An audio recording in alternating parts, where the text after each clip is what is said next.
اللهم صل على سيدنا محمد وعلى آل سيدنا محمد بعدد من صلى وصام وصل كذلك على جميع الأنبياء والمرسلين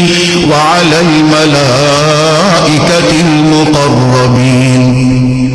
وعلى عباد الله الصالحين خصوصا على سيد المتقين والأبرار صاحب النبي في الغار والمزار أفضل الصحابة بالتحقيق خليفة النبي بلا فصل إمامنا أبي بكر الصديق رضي الله تعالى عنه